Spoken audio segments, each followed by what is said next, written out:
On the last episode of the Shackle for One and the Million. I'm not looking at this from your perspective. I'm trying to look at it from the other person's perspective. So women are always assured of paternity. That's not a thing that they ever have to worry about, right?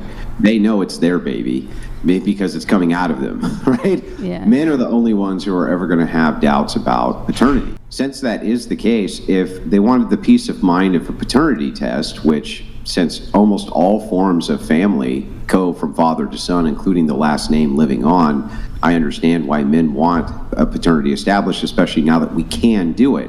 And for most of human history, we couldn't.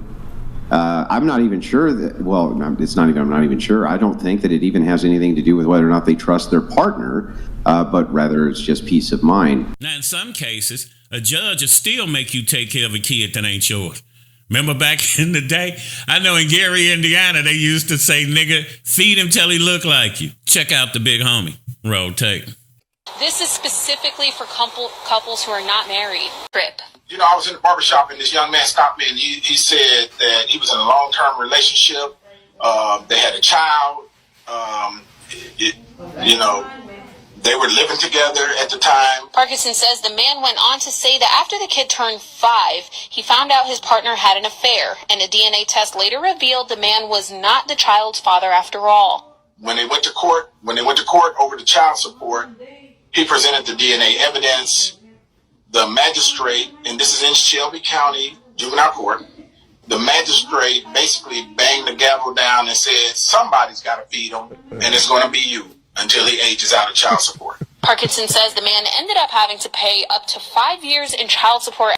2698 will make it so that if a prospective father wants to voluntarily sign a birth certificate, he has to provide DNA test results first. Parkinson says this doesn't only impact Memphis. The rural district attorneys were looking for somebody to carry legislation to start reforming our child support system, because it's rural guys that are getting hit with these same laws, and it is hurting them. Now, I reached out to the Department of Human Services for a response to this, and they did not immediately give me a response. Once we have that, of course, we'll update this story for you. Now, this bill moves on to the Senate floor tomorrow morning. Again, chicks always want to talk about men cheat. Y'all cheat just as much or more.